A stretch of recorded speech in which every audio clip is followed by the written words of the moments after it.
क्या होता है, ये सुपरविज़न का ही एक पार्ट है कि जैसे मान लो हमने सुपरवाइज किया तो उस सुपरविज़न की जब रिपोर्ट देंगे तो उसके लिए रिपोर्ट देने से पहले इवेल्युएशन किया जाता है, ठीक है ना। इसको हिंदी में हम बोलते हैं मूल्यांकन करना, ठीक है ना।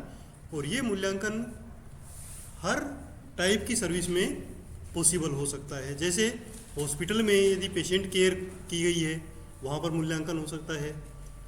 ट्रेनिंग में स्टूडेंट्स का मूल्यांकन होता है जब उनका एग्ज़ाम वगैरह होता है, ठीक है ना, वो मूल्यांकन का तरीका हो गया।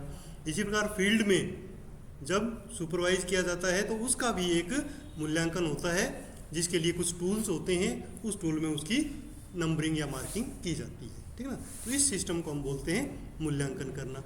इसी प्रकार जैसे आप लोग सर्विस करते हैं पूरे अपने सेंटर में तो उसका भी मूल्यांकन जो हायर अथॉरिटीज़ हैं वो करती हैं, ठीक है ना। तो इस सिस्टम को हम इवेल्युएशन या मूल्यांकन बोलते हैं। तो क्या है मूल्यांकन? Evaluation is a systematic and ongoing process of determining the extent to which the organisational goals and outcome have been achieved, ठीक है। तो इसका मतलब क्या हो गया? सिंपल है कि इवेल्युएशन वो एक प्रक्रिया है जिसके द्वारा हम ये निर्धारित करते हैं, असेस करते हैं कि जो सर्विस हमारे द्वारा दी गई है और हमारे जो इंस्टीट्यूट के जो गोल थे वो प्राप्त हुए या नहीं, उद्देश्यों को हमने प्राप्त किया या नहीं, ठीक है।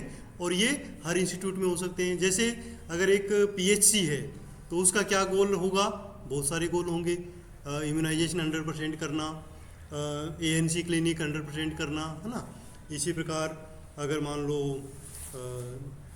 होम विजिट्स हैं या सर्वे हैं वो कंप्लीट करना।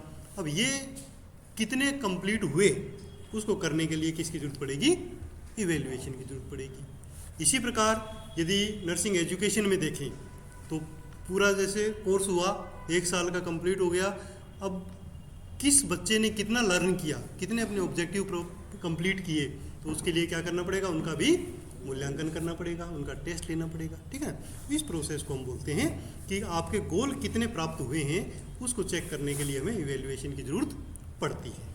Evaluation is a decision making process that leads to the suggestion for actions to improve the participants.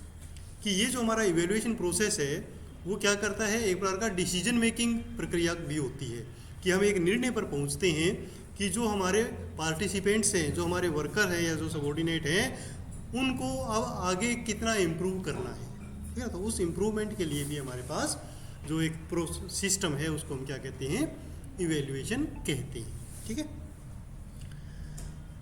अब आता है कि इवेल्युएशन जो है वो ऑनगोइंग प्रोसेस है, मतलब लगातार चलता रहता है। जैसे सुपरविजन लगातार चलता है उसी प्रकार उसके साइड बाय साइड इवेल्युएशन भी लगातार चलता रहता है। ये शुरू होता है, it begins with the first identification of the need for a program और एक्टिविटी और द प्रोसेस। कि जब कोई प्रोग्राम शुरू होता है, ठीक है ना, जैसे मान लो कोई हेल्थ के एरिया में कोई प्रोग्राम है, जिसने नेशनल हेल्थ प्रोग्राम है वो, या कोई एक्टिविटी ली गई, आरसीएच प्रोग्राम लिया गया, कोई आउटरीच प्रोग्राम नया लिया गया, तो जिस दिन से उसकी अवधारणा बनती है, प्लानिंग बनती है या वो शुरू होता है, उसी दिन से हमारा इवेल्युएशन भी साथ साथ शुरू हो जाता है। इसी प्रकार जैसे एजुकेशन हुआ, जिस दिन फर्स्ट क्लास होगी बच्चों की ट्रेनिंग के लिए, उसी दिन से इवेल्युएशन प्रोसेस भी चल पड़ेगा और लगातार वो चलता रहेगा during planning phase, during implementation phase, और जिस दिन वो कंप्लीट होगा उस दिन तक हमारा इवेल्युएशन लगातार चलता रहता है throughout the planning and implementation phase and extend well beyond the length of the program और एक्टिविटी इटसेल्फ। और कई बार ये उस प्रोग्राम या एक्टिविटी के बाद भी चलता रहता है। जैसे अब इसका एग्जांपल कैसे ले सकते हैं हम, कि जैसे मान लो कोई प्रोग्राम इम्प्लीमेंट किया हमने 1 महीने का, जो IMI प्रोग्राम को ले लेते हैं ना, इंटेंसिव मिशन इंद्रधनुष, हमने 2 फेजेज में कर दिया, डेट दे दी हमें 7 डेज की। अब 7 डेज में वो कंप्लीट हो गया, बट इवेल्युएशन उसके बाद भी हो सकता है। इवेल्युएशन जैसे मान लो WHO वाले वो आ गए, एक्सटर्नल इवेल्युएटर, उन्होंने चेक किया, तो प्रोग्राम के बाद भी वो लोग कर सकते हैं। तो कई तरीके होते हैं कि साइड बाय साइड भी चल सकता है और इवन कभी कभी इम्प्लीमेंट होने के बाद भी इवेल्युएशन प्रोसेस हो सकता है, ठीक है। अब आता है कि इवेल्युएशन को डिफाइन कैसे करेंगे, ठीक है ना। 1 या 2 नंबर का ये क्वेश्चन आ सकता है how you will define evaluation. तो evaluation is defined as a systemic acquisition or assessment process of the information to provide useful feedback about some work, person, project और situation. ठीक है, तो ये इसकी परिभाषा है कि इवेल्युएशन एक ऐसी प्रक्रिया है जिसके द्वारा हम एक्विजिशन ऑफ असेसमेंट डाटा, यानी हम पहले असेस करते हैं, लोगों को देखते हैं, चेक करते हैं, निर्धारण करते हैं और उसके बाद हम फीडबैक देते हैं. ठीक है ना. फीडबैक किसको देते हैं? उन जो वर्कर है उनको भी दे सकते हैं और अपनी हायर अथॉरिटी को भी दे सकते हैं. किस बारे में? कि कोई भी काम किया गया हो उसके बारे में, कोई व्यक्ति के बारे में, कोई प्रोजेक्ट चल रहा है उसके बारे में, वो फीडबैक देने की जो प्रक्रिया होगी उसको हम इवेल्युएशन कहेंगे. यानी इवेल्युएशन प्रोसेस में बेसिक दो बातें हैं. एक तो असेसमेंट करना, डाटा कलेक्ट करना, और दूसरा उसका रिजल्ट प्रस्तुत करना. ठीक है, हायर अथॉरिटी के सामने या जो हमारे जिनको हमने असेस किया है उनको भी बता सकते हैं. जैसे स्टूडेंट्स के अंदर हम ये लेके चलते हैं, जैसे हमने उनका टेस्ट लिया तो फिर उन्हीं को हमने बता दिया कि अभी आपके कितने मार्क्स हैं, पास फेल जो भी रिजल्ट उनको दे दिया. तो इसी सिस्टम को हम क्या कहते हैं? इवेल्युएशन कहते हैं. आगे हमारे पास आता है ऑब्जेक्टिव्स ऑफ इवेल्युएशन. उद्देश्य क्या होते हैं? अब ऑब्जेक्टिव डिपेंड करता है प्रोग्राम कैसा है. ठीक है ना. प्रोग्राम का मतलब जैसे मान लो कम्युनिटी में कोई प्रोग्राम है उसके ऑब्जेक्टिव अलग होंगे. हॉस्पिटल में यदि कोई एक्टिविटी चल रही है पेशेंट केयर की उसके ऑब्जेक्टिव अलग होंगे, और ट्रेनिंग के, नर्सिंग एजुकेशन के ऑब्जेक्टिव अलग होंगे. ओवरऑल देखा जाए तो क्या क्या ऑब्जेक्टिव नर्सिंग फील्ड में हो सकते हैं. तो इसमें सबसे पहला आता है to determine participants progress towards the achievement of the goal of the program. कोई भी प्रोग्राम या एक्टिविटी है उसके कितने % उद्देश्य हमने प्राप्त कर लिए हैं, उसको प्राप्त करने का जो निर्धारित करने का जो सिस्टम होगा उसको हम क्या कहेंगे? वो हमारा एक ऑब्जेक्टिव होगा. ठीक है ना. तो पहला उद्देश्य क्या हो गया? पहला उद्देश्य ये हो गया कि किसी भी प्रोग्राम के ऑब्जेक्ट जो गोल हैं वो कितने प्राप्त कर लिए इसका पता लगाना हमारा मुख्य उद्देश्य रहेगा. ठीक है. तो ये कोई भी फील्ड के लिए हो सकता है कि हमने हमारे कितने % उद्देश्य या गोल प्राप्त कर लिए हैं इसका पता लगाना एक उद्देश्य होता है. दूसरा उद्देश्य क्या होगा? To facilitate the maintenance of strength and elimination of the weakness on the part of participants. जो भी पार्टिसिपेंट्स हैं उनकी जो अच्छाइयाँ हैं या जो उनकी स्ट्रेंथ है उसको इम्प्रूव करना और उनकी कमियों को ढूंढ के उनको हटा देना भी हमारे इवेल्युएशन का उद्देश्य होता है. ठीक है ना. कई बार जैसे मान लो कोई टेस्ट लिया तो कोई अच्छी बातें लिखी तो उसको कह दिया हाँ ठीक है इस प्रकार से आपको ये करना है तो और इम्प्रूवमेंट होगा, और कोई कमियां रही उसको बता दिया कि आगे नेक्स्ट में ये गलती मत करना, तो उस प्रकार हम गलतियों को भी निकाल सकते हैं. तो दूसरा उद्देश्य हमारा ये हो गया. तीसरा टू मोटिवेट द पार्टिसिपेंट्स, कि जो भी पार्टिसिपेंट्स हैं जिसका हम इवेल्युएट कर रहे हैं उनको मोटिवेट करना. ठीक है ना. अब ये बात आप मान के चलो कि अगर मान लो एग्ज़ाम नहीं हो या इवेल्युएशन का सिस्टम ही ना हो तो बहुत सारे जो कैंडिडेट हैं वो मोटिवेट नहीं होंगे काम करने के लिए. वो सोचेंगे ठीक है ऐसा ही चलता रहेगा, कंप्लीट हो जाएगा और काम करें ना करें एक ही बात है. बट ये पता हो कि टेस्ट होना है, इवेल्युएशन होना है तो मोटिवेट होते हैं काम करने के लिए या पढ़ने के लिए. ठीक है ना. तो इसलिए इवेल्युएशन ज़रूरी होता है. और इवेल्युएशन का क्या उद्देश्य है? To assess the effectiveness of a program और एक्टिविटी और नर्सिंग प्रोसेस, कि जो भी प्रोग्राम हमने इम्प्लीमेंट किया है वो कितना इफेक्टिव हो रहा है उसको पता लगाना भी हमारे इवेल्युएशन का उद्देश्य होता है. इसके अलावा नेक्स्ट ऑब्जेक्टिव है टू मॉडिफाई और continue the plan of patient care और प्रोग्राम और एक्टिविटी. अब हम जैसे मान लो इवेल्युएशन बीच में हमने कर लिया तो उससे हमें अगर ये लगा कि प्रोग्राम इफेक्टिव है तो उसको हम कंटिन्यू कर सकते हैं. बट इवेल्युएशन में ये पता लगा कि जो हम एक्टिविटी कर रहे हैं उसका फ़ायदा ही नहीं हो रहा तो हम क्या कर सकते हैं? उसको मॉडिफाई कर सकते हैं. तो प्रोग्राम को मॉडिफाई करना या नहीं करना, कंटिन्यू करना, उसका पता लगाना भी हमारे इवेल्युएशन का एक उद्देश्य होता है. और फाइनल एक उद्देश्य और है हमारा to promote quality improvement in the patient care और द प्रोग्राम. कि जो भी हम एक्टिविटी कर रहे हैं चाहे वो पेशेंट केयर है या कोई कम्युनिटी में कोई प्रोग्राम है उसकी क्वालिटी को इम्प्रूव करना भी हमारे इवेल्युएशन का उद्देश्य होता है. ठीक है. तो इतने सारे उद्देश्य एक सिंगल इवेल्युएशन के होते हैं, ठीक है। चलिए नेक्स्ट आता है हमारा प्रोसेस ऑफ इवेल्युएशन।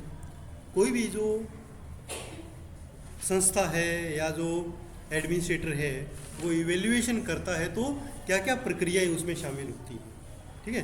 तो सबसे पहले बहुत सारे स्टेप्स हैं। सबसे पहले होता है identifying the purpose of evaluation.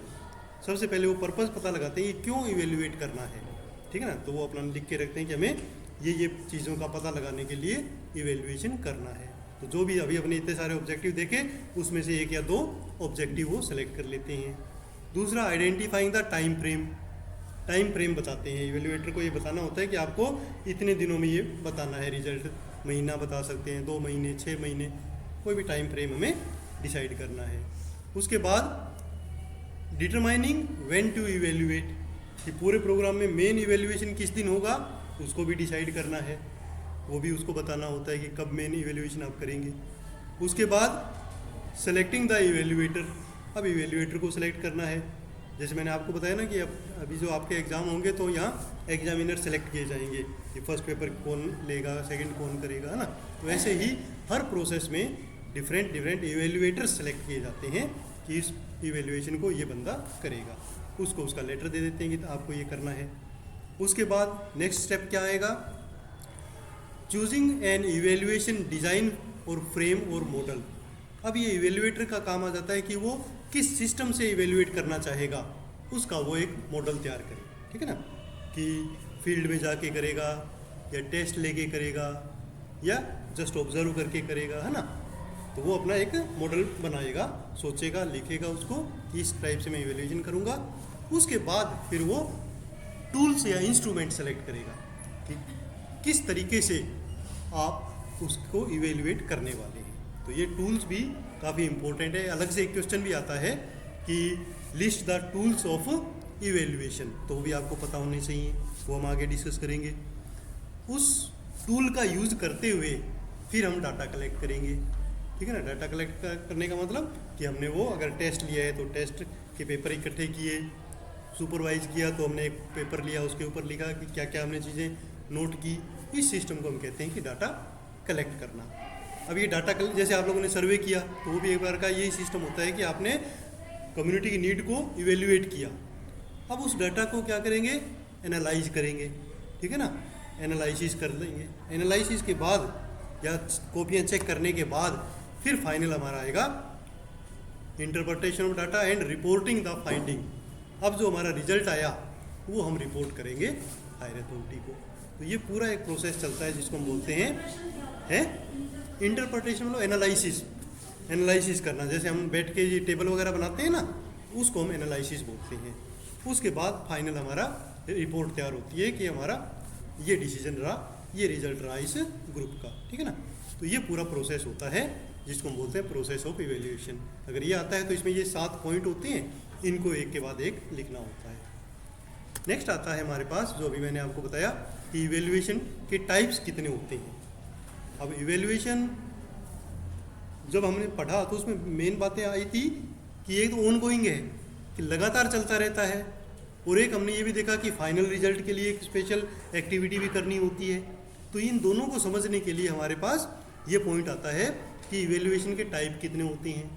तो 2 टाइप के इवेल्युएशन होते हैं। हर एक्टिविटी में दोनों टाइप अप्लाई किए जा सकते हैं और कई बार एक भी अप्लाई किया जा सकता है। तो ये कौन कौन से हैं? There are main 2 types of evaluation. एक को हम कहते हैं फॉर्मेटिव इवेल्युएशन और दूसरे को कहते हैं समेटिव इवेल्युएशन, ठीक है ना। फॉर्मेटिव और समेटिव क्या है, इनको डिटेल में समझ लेते हैं। फॉर्मेटिव इवेल्युएशन का मतलब होता है कि लगातार चलने वाला, साइड बाय साइड चलने वाला जो इवेल्युएशन होगा उसको हम फॉर्मेटिव इवेल्युएशन कहते हैं। It is the ongoing evaluation to measure the progress throughout the program, ठीक है। जब प्रोग्राम चल रहा है उसी दौरान किस दिशा में वो चल रहा है, जो इवेल्युएट करेंगे उसको हम कहेंगे फॉर्मेटिव इवेल्युएशन, या रचनात्मक इवेल्युएशन भी इसको बोलते हैं हिंदी में। रचनात्मक का मतलब क्या हुआ कि हमने उसको देखना है कि क्या मॉडिफाई करने की ज़रूरत है या नहीं, ठीक है ना। तो बीच बीच में हमें छोटे छोटे टेस्ट लेके या कुछ उनको ऑब्जर्व करके पता लगाना और अकॉर्डिंगली कुछ मॉडिफिकेशन उसमें कर देना, रचनात्मकता लेके आना उस प्रोग्राम में, उसको हम कहते हैं रचनात्मक मूल्यांकन या फॉर्मेटिव इवेल्युएशन। बट इसमें ये ध्यान रखना होता है कि ये जो इवेल्युएशन होता है इसका फाइनल रिजल्ट में ज़्यादा रोल नहीं होता है, ठीक है ना। जैसे मान लो क्लास टेस्ट लिया, अब क्लास टेस्ट में हमें पता लग गया कि बच्चों को कुछ जगह प्रॉब्लम है, तो वो प्रॉब्लम उनको बता दी, तो ये फॉर्मेटिव हो गया। बट जब फाइनल एग्ज़ाम का रिजल्ट आएगा उसमें इसको मार्क को हम नहीं लेंगे, ठीक है ना, क्योंकि ये तो हमने कुछ सुधार करने के लिए बीच में एक टेस्ट लिया था, है ना। तो उसको हम क्या कहते हैं, फॉर्मेटिव इवेल्युएशन। और जो लास्ट में फाइनल लेंगे वो हो जाएगा summative evaluation. Formative evaluation give feedback at the interval. अब जो फॉर्मेटिव इवेल्युएशन होता है वो क्या करता है, फीडबैक देता है इंटरवल्स में, बीच बीच में। जैसे मान लो कोई 1 साल का प्रोग्राम है तो हर 3 महीने में छोटे छोटे टेस्ट किए और उनको रिजल्ट बताया कि इस जगह इम्प्रूवमेंट की ज़रूरत है, इसमें ये चेंज कर सकते हैं, बाकी ठीक है।